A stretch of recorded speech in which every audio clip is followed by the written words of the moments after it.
Mhm. Mhm.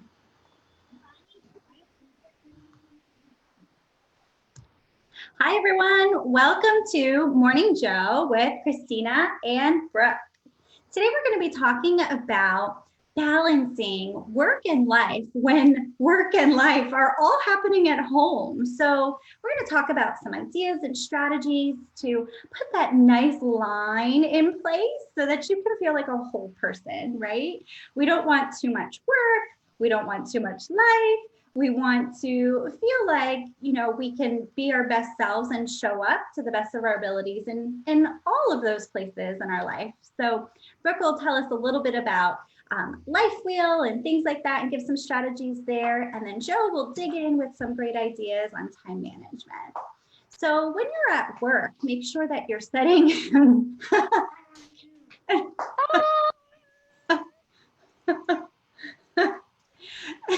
And there's a perfect example, right? I'm in trouble. We might lose one of our co-hosts this morning. They're invading. They're invading with Nerf guns. So, I Brooke. think we're good now. Thank you. Oh, Ah, and Victoria! here's so All here's right, a perfect boys, boys, example. boys, boys. You gotta go With our inside kids now. at home, it's really easy to Go let inside that now, please. home step into your work life, right? When you're trying to focus and set those manageable goals and get things done, all of a sudden, someone's sitting next to you handing you a water balloon saying, "Hey, mommy, tie this." I don't know who would do such a thing, right? But they are cute and we love them. But so today we'll talk about some strategies for helping to manage and set those guidelines. Yeah, you can go now. Okay, please do. Hi. So this kind of turns into what we've been talking about and those strategies that we've been reviewing for the last couple of weeks. Make sure that your household has a schedule and clear boundaries for your work. So having that option to make sure that everybody knows between this hour and this hour, we're focusing on work. You have your projects to do. I'm managing my projects. But once that end time happens, there's my other one, my furry friend. Once that work time ends, make sure that you're truly able to turn it off because what happens is we start to go over to our workspace and we're like, oh, an email just came in. It'll just take 10 minutes. Let me just knock it out. But what we know to be true is that we are not true multitaskers. And that 10 minutes turns into hours sometimes. And then your family's suffering. And if you're not dedicated to your work during your working hours, then you kind of feel like you have to chip at it all the time, which is not healthy either. So I'm going to pass it over to Brooke to tell us about our wheel and how to balance it all. Sure. So good point, Christina. There is no such thing as multitasking, right? So it's just stopping one thing and starting another. And it takes the brain 10 minutes to go from one task to another and like fully engage in it. So you're actually wasting time when you try to do that. But so as a coach, I like to start coaching people with a life wheel and refer back to it, every month, every quarter to see where they're at. And this kind of shows all different aspects of their life and where they're at. So I'm going to share with you the life wheel that I share with my clients, and I'd be happy to share with any viewers the life wheel for free, and they can do it just for a fun little assessment to see where they're at. Um, so here's the life wheel. And as you can see, there's all different parts of your life that, believe it or not, can be tense and can be balanced.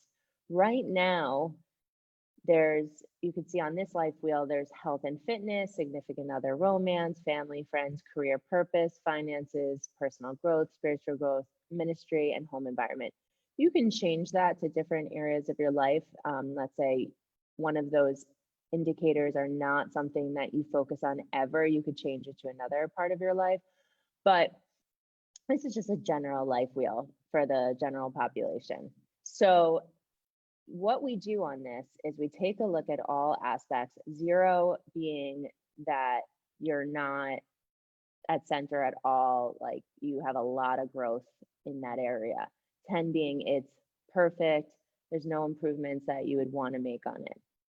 So right now, let's look at the health and fitness. For some people, health and fitness may not be up there where they had it before because gyms are closed and you may not be as motivated to work out on your own.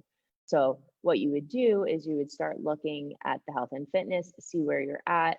And let's say I'm at an 8 because I really enjoy health and fitness. Significant other romance, I'm going to put that as a 10 right now. I really like that. Family and friends, I have been connecting with family and friends through Zoom a lot. So you know what, I'm going to actually say that that's higher than average because with this time, there's been a lot of Zoom meetings. Career purpose, for some people, maybe that is a little bit lower at this point because they're having some difficulties working from home, or they've been furloughed or whatever. So I don't know what situation you're in right now. Finances, same thing. Personal growth, maybe you've stopped the personal growth and development right now, and you stopped thinking about yourself and working on your self-care and development. Spiritual growth, ministry service, home environment. What does your home environment really look like right now? Is it organized? Is there a routine? Is there structure?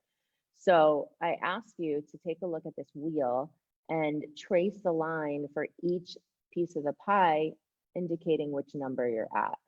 Then after that, you have something that kind of looks like this over here with the example. So from there, what you would do is take each piece of the pie and figure out what a 10 would look like for you. What do you need to do to make that happen now? And what number are you right now? What number could I be realistically in a month from now? So what caused you to be stuck in this area? What happened during the coronavirus that you think maybe caused you to be stuck in this area? Or was it maybe before the coronavirus that you feel stuck? And what can propel you forward in this area? Because there's a lot of things that we can still do and create even during this time. And what action steps am I willing to commit to? Who can support me? So who can be my accountability partner in this? And what structures can I put in place to ensure that I move forward? So you're going to do that for each area of the life wheel. And it should be interesting to see where you are. You may have thought that you were higher in certain areas, but I'm interested to see what really sticks out for you and what you get out of this page. And if you put it into action and put it into play, I would love to see what happens in a month from now once you take the actions towards increasing the numbers in the different areas of your life. So that is the life wheel. And if you would like a copy, I'd be happy to send it to you. Just reach out on our page, Morning Joe with Christina and Brooke, private message right on the wall, or you could message me at Coaching with Brooke. That's really awesome, Brooke. Is the goal to be a level 10 in all of these areas, or is that differentiated for each person? The goal is that it's differentiated for each person, but believe it or not, you really can be a 10 in each area. Now, this is all like perspective, right? So for people who are high achievers and they're always trying to improve themselves, they may never feel like they're at a 10 in all areas. And your 10 may be different than a 10 3 months ago if you've been working on self-development. So yes, the goal is to be balanced in all of the areas, and you can do it if you continue to work on yourself and you work on your self-development. This is so great. Thank you, Brooke. Yeah, of course. Of course. Absolutely. Yeah, and Brooke, something that, man, I was just thinking about the entire time, like this idea of balance and that wheel, that it can serve as such a good guide. And yet getting there, I think there's something that's kind of baked into the bread of that guide that actually goes back to a phrase that Christina used at the beginning, where she talked about like having these lines in our day. And my brain just kept going back to that as I'm physically looking at this wheel, where, we're all dealing with so many different layers of things right now, where many of us are still working full time, and we're sometimes even working more than full time now because all the things we were doing before we're now still doing, but having to do it in a different way and learning how to do it in that different way. And that can be frustrating and time consuming.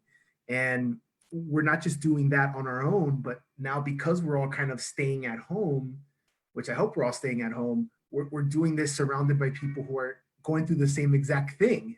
They are also still having to keep up their responsibilities, whether it's a student who's at school and they're still having to do all their schoolwork, but now they're having to do it in this weird, kind of frustrating, odd way that they've never had to do it before, or a spouse or a family member who's they're doing their job in the room next door to you or maybe right behind you, also having to do it in a different way, and it could kind of be very frustrating.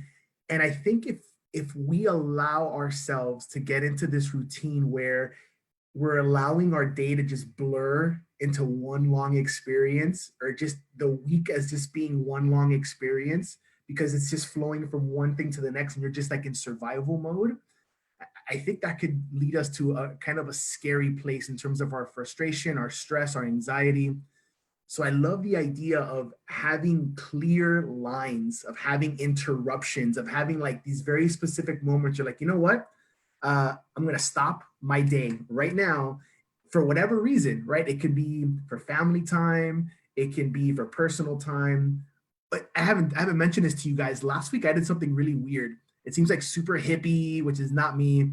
But the other day, last week, I was in the kitchen and I noticed the sun was out, and I was like, I don't remember when was the last time I just stood in the sun for a moment. And just there, as I was preparing whatever lunch, I just opened the thing.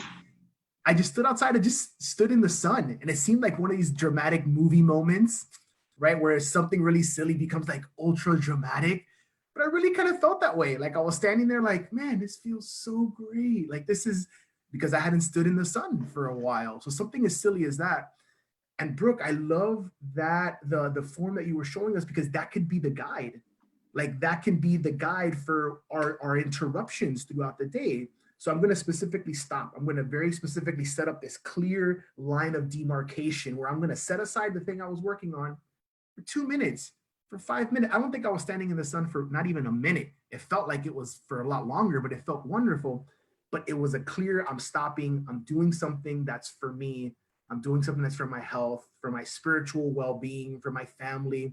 And I love the idea that you can kind of blend those two together and using your wheel as a guide, right? Like you can literally wake up and say, where are my interruptions going to be today? Where am I going to block out time?